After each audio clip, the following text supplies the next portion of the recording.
Médico pneumologista, Dr. Cláudio Klein, nesse final de 2024, quando a gente achava que nada mais podia acontecer, numa confraternização de família, acontece uma intoxicação alimentar pelo consumo de um bolo, não se sabe se foi envenenamento, intoxicação, fato é que 3 pessoas morreram em Torres.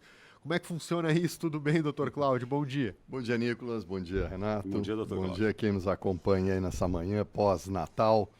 Nossos votos ainda, né? De que tenha sido um ótimo Natal em família e uma confraternização bacana. Pois me chamou muito a atenção e eu achei um tema bom para a gente conversar um pouco nessa manhã. Porque quando o tema foi divulgado, eu fiquei logo muito questionando como isso poderia ter acontecido. Então, na terça-feira, né, no dia 24, né, pelo que a notícia fala, o bolo foi praticamente o fechamento, foi quase a sobremesa, né, do encontro. Então, imagino que no final do almoço, essas pessoas tenham então consumido o bolo, e a suspeita fica no bolo, porque uma das pessoas não consumiu o bolo e não teve nenhum sintoma, mas já no final da tarde, portanto, calculando aí 4, 5 horas depois, 2 vítimas já teriam falecido.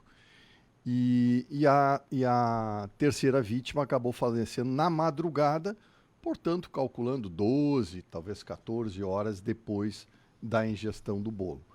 E mais 2 continuam internadas, mas com evolução, pelo que eu consegui ontem à noite detectar, ainda com evolução satisfatória, já com baixo risco de complicação.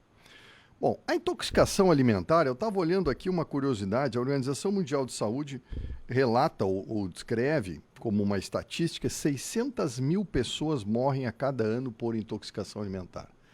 E mais 420 mil pessoas adoecem em consequência de algum alimento contaminado. Então nós estamos falando de 1 milhão de pessoas por ano, né? Mais da metade disso acabam vindo a falecer.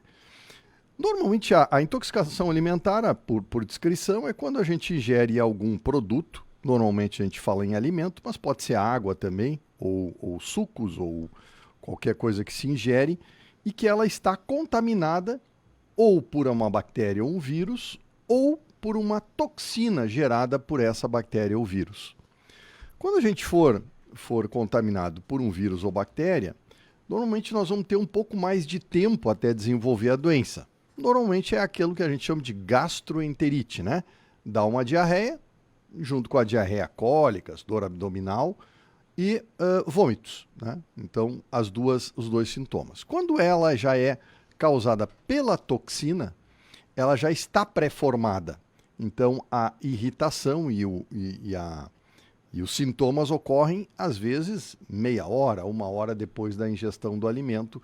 A toxina já começa a agir, já causa os sintomas, também, na grande maioria das vezes, relacionados ao aparelho digestivo. Quando as pessoas complicam nesses casos, elas complicam por desidratação. Quer dizer, tu tem extremamente volumosa diarreia, vômitos, não consegue se repor o líquido. Se a pessoa não busca atendimento, às vezes complica o quadro de saúde dela a partir dessas situações. Não foi o que aconteceu com essas pessoas, porque elas foram para o hospital, foram atendidas. No boletim que foi divulgado pela imprensa da morte dessas 2 pessoas, ela aparece como parada cardiorrespiratória. Isso me chamou muito a atenção, porque eu não encontrei. E ontem à tarde, eu acho que era médica do Instituto Médico Legal de Porto Alegre, que vai fazer a pesquisa das possíveis causas de óbito, ela também não conseguiu elencar causas possíveis para causar uma parada cardiorrespiratória em tão pouco tempo. Por intoxicação alimentar. Por intoxicação alimentar. Então, por exemplo, me assustou um pouco, o pessoal logo colocou, encontraram materiais vencidos na casa da senhora que preparou o bolo. Olha, eu tenho certeza que na casa de qualquer um de nós, chega lá, vai ter material vencido. Eu confesso Na semana passada nós estávamos limpando lá a nossa pequena farmácia em casa e aí eu separei lá, olha, no mínimo uma dezena de medicamentos vencidos, claro, já não são utilizados, vou levar para descarte correto aí lá na farmácia municipal.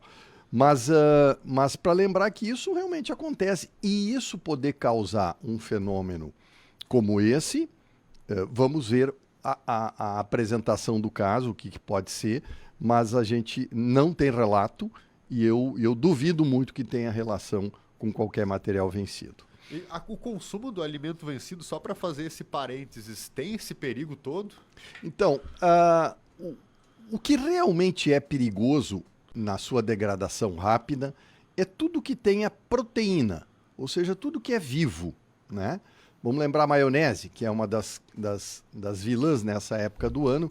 O calor, ele é um ingrediente que favorece que os germes, né, sejam bactérias, vírus, até parasitas, se desenvolvam de uma forma mais acelerada. Então, ela se degrada. O que é proteico se degrada. Ele se quebra e aí, havendo contaminação, quer dizer, quase sempre uma bactéria está perto ali, ela acaba se desenvolvendo e se aproveitando da presença da proteína para ela mesmo se desenvolver. Então, aí vale para tudo que é carnes e derivados, produtos lácteos, né? Muito importante, né? Os iogurtes, os queijos, o leite, né?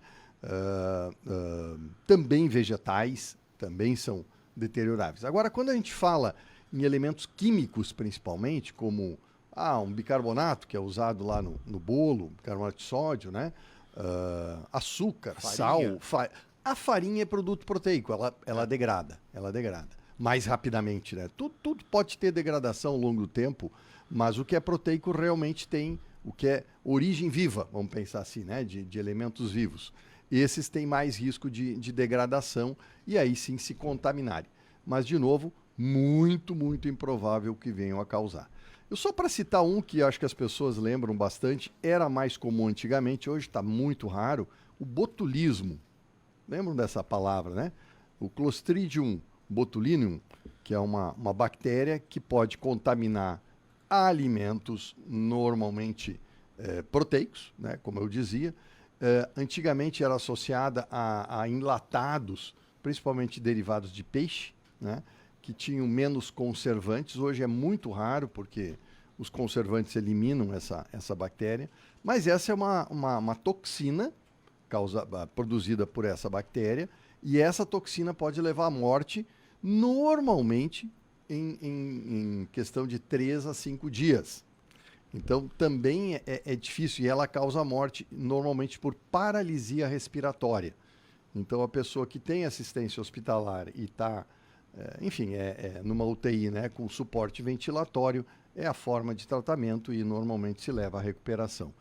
Então, eu estou muito curioso ainda para entender e acho que a gente vai ter informações interessantes aí a partir desse caso aí. É bastante curiosa essa informação, tanto é que, entrevistada uma amiga de uma das vítimas, ela contou que era uma tradição em família esse encontro e que não se tinha nenhuma informação de desavença entre os familiares. Uma das hipóteses é o próprio envenenamento, que agora terão que ser investigados para poder entender quais foram os motivos. A pessoa que fez esse bolo é uma das que está internada. Exato. E o depoimento dela vai ser determinante. Exatamente. Em relação a isso. Saber o que foi usado. Se realmente foi o bolo, né? Tem essa história de o marido dela, né? Isso, exatamente. Acho que há 1 ou 2 meses atrás teria também faleceu por intoxicação. E o diagnóstico ficou como... Curiosamente, a época é que essa é uma outra questão na saúde pública brasileira, é que só se faz... a necropsia, né? E a avaliação da causa de morte quando há suspeita de morte violenta, quando existe inquérito policial. Então, todas as outras mortes, né? E a gente teve várias questões aí que levantam-se questões sobre as causas estranhas, vamos dizer assim, que levam ao óbito, mas se ela não teve uma suspeita de morte violenta, não houve inquérito policial, não é feito nenhuma pesquisa nesse sentido. Então, agora vamos atrás tentar recuperar material dessa pessoa para tentar ver se há uma relação. Obrigado, doutor Cláudio. Um bom dia e em direção ao próximo ano, né? A gente já só no ano que vem.